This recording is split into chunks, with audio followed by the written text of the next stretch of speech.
कदाचित हा अपघात टळला असता. आता हा घात आहे की अपघात आहे? विमान जे आलं जे होतं त्या कंपनीवर 1 वर्षापासून बंदी होती. मी काल शंका मीडियाच्या समोर व्यक्त केली होती की त्या दिवशी दादांची ओळख त्यांच्या हातातील घड्याळावरून पटली असं सांगितलं गेलं.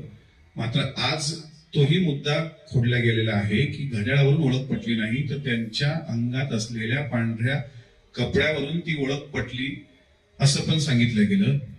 आणि दादांच्या या मृत्यूचं गुढ महाराष्ट्रासमोर आजचा 6वा दिवस आहे, ते अजूनही कायम आहे. मला शंका होती म्हणून तो मुद्दा मी महाराष्ट्राच्या समोर पटलावर ठेवला. तात्काळ सीबीआय चौकशी झाली पाहिजे, उच्चस्तरीय चौकशी झाली पाहिजे. माजी न्यायमूर्ती एखादा चांगला त्यांच्या अध्यक्षतेखाली एक उच्चस्तरीय चौकशी गठीत झाली पाहिजे. त्याकरता केंद्रीय विमान मंत्र्यांची, केंद्रीय गृहमंत्री अमित शहाजींची अपॉइंटमेंट घेण्याचं मी ठरवलेलं आहे.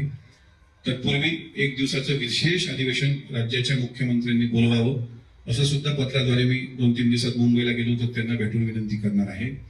आता जर दादांचा घातपात झाला असेल तर याची बदला घेण्याची जबाबदारी त्यांच्यावर प्रेम करणाऱ्या सगळ्यांची आहे. बदला घेणं म्हणजे आपल्याला काही ढाल तलवारी काढून संताजी धनाजी जसे पेटून उठले होते औरंगजेबाच्या तंबूचे कळस कापायला तसं करायचं नाहीये.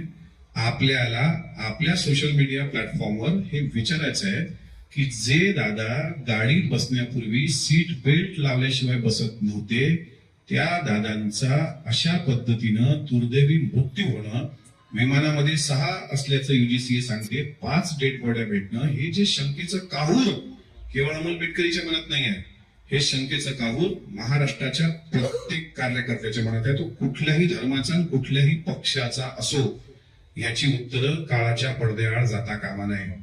कारण ताश्कंद कराराच्या वेळेस लाल बहादूर शास्त्रीच्या विमानाची दुर्घटना झाली, ते गुण अजूनही देशाच्या समोर आलं नाही.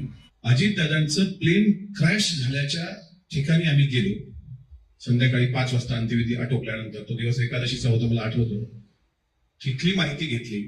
तिथल्या सरपंचांनी असं स्टेटमेंट दिलं होतं की कोणीतरी विमानातून उडी मारण्याची धडपड करत होतं, आम्ही त्याला वाचवायला गेलो तो अचानक स्फोट झाले आणि मग नंतर कळलं 5 मृतदेह त्या ठिकाणी सापडले. UGCA म्हणते की विमानात 6 लोक गेली, सापडतात प्रत्यक्षात 5. अवतीभोवती जी कागदपत्र आहेत ती कुठे जळलेली नसतात. जो पायलट पूर्वीचा असतो, सिंग नावाचा, मला बरोबर पूर्वीचा सिंगच आहे, त्याच्यानंतर कपूर नावाचा पायलट तिथे येते, क्रू पायलट म्हणून ती माळी नावाची मुलगी त्या ठिकाणी असते.